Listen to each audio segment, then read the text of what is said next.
Movie शुरू होती है और हम किम्बरली नाम की एक एक्ट्रेस को देखते हैं जो फोन पर अपने मैनेजर से बात कर रही है। मैनेजर उसे एक रियलिटी शो की शूटिंग की लोकेशन पर पहुंचने के लिए गाइड कर रहा है। किम्बरली एक रॉन्ग टर्न ले लेती है जिसके बाद उसके मोबाइल के सिग्नल आना बंद हो जाते हैं। तभी अचानक उसकी कार के सामने एक आदमी आ जाता है। किम्बरली को लगता है कि शायद उसने किसी इंसान को मार डाला है। वो डर जाती है और कार से नीचे उतरकर उसकी तरफ आना शुरू करती है। वो म्यूटेंट किम्बरली के होठों को चबा जाता है। किम्बरली वहां से भागने की कोशिश करती है लेकिन एक और म्यूटेंट वहां पहुंचकर किम्बरली को मार देता है। ये सीन बहुत डिस्टर्बिंग था। इसके बाद ये दोनों म्यूटेंट किम्बरली की बॉडी को घसीटते हुए ले जाते हैं। यहाँ से सीन कट होता है और हम एक रियलिटी शो की शूटिंग लोकेशन पर पहुँचते हैं जहाँ पर हम एक रिटायर्ड कर्नल डेल मर्फी को देखते हैं जो इस रियलिटी शो का होस्ट है। इस रियलिटी शो को माइक नाम का एक लड़का डायरेक्ट कर रहा है। इसमें कुल 6 कंटेस्टेंट होंगे लेकिन छठी कंटेस्टेंट अभी तक शूटिंग लोकेशन पर नहीं पहुंच पाई है जो कि किम्बरली थी। अब माइक डिसाइड करता है कि वो किम्बरली के बगैर ही शूटिंग शुरू कर देगा। माइक अपने शो की सेकंड डायरेक्टर मारा को किम्बरली की जगह लेने के लिए राजी कर लेता है। इन लोगों ने पूरे जंगल में जगह जगह कैमरे लगाए थे ताकि सभी कंटेस्टेंट की मूवमेंट पर नजर रखी जा सके। इसके बाद अब ये रियलिटी शो शुरू होता है। डेल मर्फी सभी पार्टिसिपेंट को जंगल में जाकर खाना ढूंढने के लिए कहता है। सभी लोग जंगल में निकल पड़ते हैं। इस रियलिटी शो के लिए जो कैमरे लगाए गए थे उनमें से एक कैमरे में हम नील को देखते हैं जो एक जगह खड़ा होकर टॉयलेट कर रहा था। तभी एक म्यूटेंट वहां पर आता है और उसका गला काट देता है। अगले सीन में हम डेल मर्फी को देखते हैं। डेल मर्फी उस वक्त जंगल में अकेला था और अपनी एटीवी पर कहीं जा रहा था। तभी वो देखता है कि एटीवी पर किसी ने एरो मारकर उसे पंचर कर दिया है। डेल मर्फी कुछ समझ पाता इससे पहले ही उस पर एरो की बरसात होने लगती है। वो भागता है और एक पेड़ के पीछे छुप जाता है। तभी एक कुल्हाड़ी डेल मर्फी के चेहरे के करीब आकर एक तने पर लगती है। डेल अपने सामने एक म्यूटेंट को खड़ा हुआ देखता है। डेल उसकी तरफ एक चाकू फेंकता है जो म्यूटेंट की छाती में घुस जाता है लेकिन म्यूटेंट को इससे बिल्कुल भी कोई असर नहीं होता। वो चाकू को निकालता है और अपने ब्लड को चाटने लगता है। तभी एक म्यूटेंट डेल के पीछे से आता है और उसे मारकर बेहोश कर देता है। नेक्स्ट सीन में हम माइक को देखते हैं जो जैक और एलिना को शूट कर रहा है। माइक अपने रियलिटी शो को और भी ज्यादा फेमस करना चाहता था। इसके लिए वो जैक और एलिना के बीच कुछ बोल्ड सीन शूट करना चाहता था लेकिन जैक इसके लिए राजी नहीं होता। जैक कहता है कि ये शो मेरी फैमिली भी देखेगी।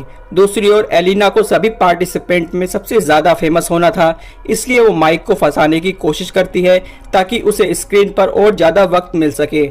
दूसरी ओर हम देखते हैं कि नीना और मारा एक टास्क को कंप्लीट करने के बाद माइक की तरफ ही आ रहे हैं। मारा माइक के साथ रिलेशनशिप में है और जब वो माइक और एलिना को एक साथ देखती है तो बहुत डिसअपॉइंटेड होती है लेकिन नीना उसे समझाने की कोशिश करती है। अब हम जंगल के दूसरी तरफ पहुंचते हैं जहां पर एम्बर और जॉन्सी अपना टास्क पूरा करने के लिए एक ऐसी जगह पर पहुंचते हैं जहां पर उन्हें पकता हुआ मांस दिखाई देता है। उन्हें लगता है कि शायद इसी को ढूंढने का टास्क उन्हें दिया गया था। अब वो यहाँ से मांस को उठाते हैं और अपने साथ वापस लाने लगते हैं। इसके बाद हम एक बार फिर से मारा और नीना को देखते हैं। मारा अभी भी बहुत दुखी है और वो इस गेम को छोड़कर घर वापस जाना चाहती है। वो चलते चलते एक घर के पास पहुंचती है। उसे लगता है कि शायद यहाँ पर उसे फोन मिल जाएगा। वो घर के अंदर जाती है तो वहाँ उसे कुछ बड़े ही अजीबोगरीब म्यूटेंट्स की तस्वीरें दिखाई देती हैं। यहाँ कुल 4 म्यूटेंट रहते थे, माँ, बाप और उनके 2 बच्चे। ये दोनों अभी तस्वीरें देख ही रहे थे तभी इन्हें कुछ आवाजें आने लगती हैं। ये लोग जल्दी से कमरे में छिप जाते हैं। नीना और मारा झांक कर देखते हैं तो उन्हें माँ बेटी दिखाई देते हैं। वो देखते हैं कि माँ को लेबर पेन शुरू हो गया है। देखते ही देखते माँ एक छोटे से बच्चे को जन्म देती है जो बहुत ही बदसूरत होता है। तभी डॉटर म्यूटेंट इन दोनों को देख लेती है। मारा और नीना बहुत घबरा जाते हैं। वो लोग जल्दी से कमरे के गेट के आगे बेड लगा देते हैं ताकि दरवाजा ना खुल सके लेकिन डॉटर म्यूटेंट दरवाजे को तोड़ने लगती है। नीना और मारा टॉयलेट के हॉल से बाहर निकलकर जंगल की तरफ भागते हैं। नीना और मारा जंगल में तेजी से भाग रहे थे। तभी हम देखते हैं कि एक कुल्हाड़ी मारा के सिर में आकर लगती है और वो वहीं पर मर जाती है। नीना थोड़ी आगे थी और वो ये सब देख रही थी लेकिन वो मारा को बचाने के लिए नहीं रुकती, वो भागती है। तभी हम एक और म्यूटेंट को देखते हैं जो मारा के सिर से वो कुल्हाड़ी निकालता है और इसके बाद नीना के पीछे भागता है। नीना एक कटे हुए पेड़ के पीछे छिप जाती है। म्यूटेंट उसे चारों तरफ ढूंढ रहा था लेकिन नीना छुपी रहती है। तभी हम देखते हैं वहां पर एक ट्रक आकर रुकता है। इसमें म्यूटेंट की पत्नी होती है। कार पर हम मारा की लाश को बंधा हुआ भी देखते हैं। म्यूटेंट की पत्नी मारा की एक उंगली चबा रही थी और चबाते चबाते उसने इस उंगली को फेंक दिया जो नीना के पास आकर गिरती है, जिसे देखकर नीना की चीख निकलते निकलते रह जाती है। अब सीन एक बार फिर से कट होता है और हम माइकल और एलिना को देखते हैं।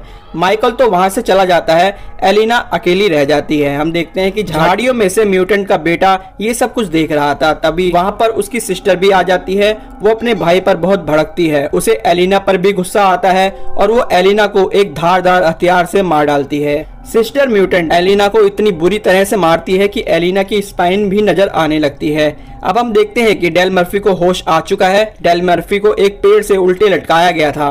वो देखता है कि उसके सामने म्यूटेंट नील को काटकर डिनर बनाने की तैयारी कर रहा है। इसके बाद वहां पर म्यूटेंट की पत्नी भी आ जाती है, जिसकी कार पर मारा की बॉडी लटक रही है। डेल मर्फी एक रिटायर्ड सोल्जर है, इसलिए वो हार नहीं मानता। वो एक म्यूटेंट को घायल कर देता है और किसी तरह से आजाद हो जाता है। म्यूटेंट के साथ उसकी तगड़ी फाइट होती है और अंत में वो म्यूटेंट की गन छीनकर उसे ही उड़ा देता है। उस म्यूटेंट के चीथड़े चीथड़े हो जाते हैं। उधर हम देखते हैं कि माइकल को भी म्यूटेंट ने पकड़ लिया है। अगले सीन में हम देखते हैं कि एम्बर और जॉन्सी मांस के जिस टुकड़े को उठाकर लाए थे अब उसे बैठकर खा रहे हैं। यहाँ पर हम जैक को भी देखते हैं। तभी वहाँ पर नीना हांफते हुए पहुँचती है और उन्हें सब कुछ बताती है, लेकिन जॉन्सी उस पर यकीन नहीं करता। उसे लगता है कि शायद ये रियलिटी शो का ही हिस्सा है, नीना एक्टिंग कर रही है। लेकिन तभी एम्बर की नजर मांस के एक टुकड़े पर पड़ती है जिस पर एक टैटू बना होता है। उसे याद आता है कि ये टैटू तो किम्बरली की बॉडी पर था। तब उन्हें नीना की बात पर यकीन होने लगता है। वो लोग वहाँ से भागते हैं। भागकर शूटिंग लोकेशन पर पहुंचते हैं जहां उन्हें माइकल दिखाई नहीं देता। इसके बाद अगले सीन में हम डेल मर्फी को देखते हैं जो एक घर के पास पहुंचता है। इस घर में हम एक ओल्ड मैन को देखते हैं जिसे हमने रॉन्ग टर्न के फर्स्ट पार्ट में भी देखा था। ये ओल्ड मैन एक गैस स्टेशन का मालिक था। ओल्ड मैन उसे म्यूटेंट के बारे में बताता है कि ये लोग जंगल में मौजूद एक पेपर मिल से निकलने वाले केमिकल के कारण विकृत पैदा हुए हैं। वो बताता है कि डेड म्यूटेंट उसका ही बेटा है। जब उसे पता चलता है कि डेल मर्फी ने उस म्यूटेंट को मार डाला तो ये ओल्ड मैन गुस्से में आकर उस पर हमला कर देता है, लेकिन डेल उसे एक डायनामाइट से उड़ा देता है। डेल मर्फी एक निडर सोल्जर था, इसलिए वो इनसे लड़ने का फैसला करता है। हम एक बार फिर से एम्बर, जॉन्सी, जैक और नीना को देखते हैं जो अपनी जान बचाने के लिए जंगल से बाहर भागने की कोशिश कर रहे थे। तभी उन्हें कुछ आवाजें सुनाई देती हैं। तभी उनके सामने ब्रदर और सिस्टर म्यूटेंट आ जाते हैं। ये दोनों म्यूटेंट इन लोगों पर हमला कर देते हैं। नीना डरपोक थी, वो पहले ही भाग जाती है। भागते भागते वो एक गड्ढे में गिर जाती है। इधर जैक, जॉन्सी और एम्बर इन दोनों म्यूटेंट से जमकर मुकाबला करते हैं। इसके बाद वो अपनी जान बचाकर भागते हैं। जैक नीना और जॉन्सी को पेपर मिल की तरफ भेज देता है और खुद नीना को ढूंढने के लिए जंगल में आगे बढ़ जाता है। हम देखते हैं कि आवाज का पीछा करते हुए जैक नीना तक पहुंच जाता है और उसे गड्ढे से बाहर निकाल लेता है। इसके बाद ये दोनों भागते हैं, लेकिन वो दोनों डेड एंड पर पहुंच जाते हैं। यहाँ से आगे नहीं भागा जा सकता था। तभी डॉटर म्यूटेंट उसके सामने आ जाती है और गोलियां बरसाने लगती है। अब उनके पास रिवर में कूदने के अलावा कोई रास्ता नहीं था। इधर भागते भागते जॉन्सी और एम्बर एक ट्रैप में फंस जाते हैं जो म्यूटेंट ने ही लगाया था। तभी वहां पर दो म्यूटेंट पहुंच जाते हैं, जिनमें से एक म्यूटेंट शूट करता है और एम्बर और जॉन्सी को एक साथ मार देता है। उधर हम देखते हैं कि जैक और नीना भागते भागते पेपर मिल में पहुंच जाते हैं। उनका ध्यान एक अलमारी की तरफ जाता है जिसमें एक छोटी सी बच्ची का स्केलेटन था। वो समझ जाते हैं कि ये छोटी सी बच्ची म्यूटेंट से बचने के लिए यहाँ आई होगी और मदद का इंतजार करते करते मर गई होगी। इसके बाद उनकी नज़र पेपर मिल में खड़ी हुई ढेर सारी लावारिस गाड़ियों पर जाती है, जिसे देखकर वो घबरा जाते हैं क्योंकि ये सभी गाड़ियाँ विक्टिम्स की थी। तभी उनकी नज़र अपनी आरवी पर जाती है। वो दोनों आरवी की तरफ बढ़ते हैं तो उन्हें माइकल के चीखने चिल्लाने की आवाज़ें आने लगती हैं। वो देखते हैं कि एक म्यूटेंट माइकल को टॉर्चर कर रहा है। ये सब वो एक लैपटॉप पर देख रहे थे। वो समझ जाते हैं कि ये एक ट्रैप है, लेकिन तब तक देर हो चुकी थी। एक म्यूटेंट पीछे से आकर इन दोनों को पकड़ लेता है। जब इन दोनों को होश आता है तो नीना देखती है कि उसे एक डाइनिंग टेबल से बांधा हुआ है और जैक को छत से लटकाया गया है। ये सब लोग यहाँ पर डिनर कर रहे थे। एक म्यूटेंट नीना के मुंह में जबरदस्ती खाना ठूसने लगता है। तभी हम देखते हैं कि डेल मर्फी यहाँ पहुंच चुका है। डेल चुपचाप आगे बढ़ रहा था, लेकिन तभी उसके चलने से कुछ आवाज होती है और सभी म्यूटेंट होशियार हो जाते हैं। ये लोग अलग अलग जाकर डेल को ढूंढने की कोशिश करते हैं।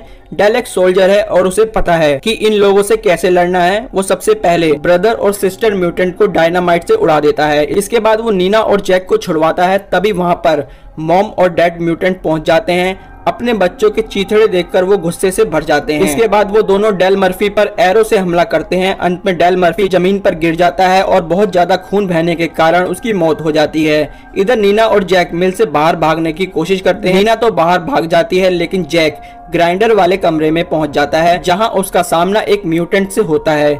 फाइट के दौरान म्यूटेंट जैक को कीमा बनाने वाली ग्राइंडर में फेंकने की कोशिश करता है। जैक के चिल्लाने की आवाज नीना सुन लेती है और वो इस बार भागने की बजाय जैक की मदद करने का फैसला करती है। वो म्यूटेंट के कंधे पर चढ़कर उसका मांस का एक टुकड़ा नोच लेती है। इसके बाद जैक म्यूटेंट को ग्राइंडर की तरफ धकेल देता है। हम देखते हैं कि ग्राइंडर में आने के कारण म्यूटेंट का एक हाथ कुचल जाता है, लेकिन वो किसी तरह से बच जाता है। बट फाइट अभी खत्म नहीं हुई थी। जैक और नीना जानते थे कि जब तक म्यूटेंट जिंदा हैं वो इस जंगल से नहीं भाग पाएंगे। नीना पास में ही लगे हुए एक लीवर को खींचती है, जिसके कारण लकड़ी का एक लट्ठा बड़ी तेजी से इन दोनों म्यूटेंट्स की तरफ बढ़ता है और इन्हें ग्राइंडर की तरफ धकेल देता है।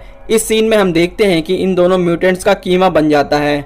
इसके बाद जैक और नीना एक कार में बैठकर जंगल से बाहर निकल जाते हैं। लेकिन क्या सभी म्यूटेंट मारे गए? नहीं, एक म्यूटेंट अभी भी बचा हुआ है और वो उस छोटे बच्चे को पालता है। हम देखते हैं कि वो उसे मारा की एक फिंगर खिला रहा है और इस सीन के साथ मूवी एंड हो जाती है।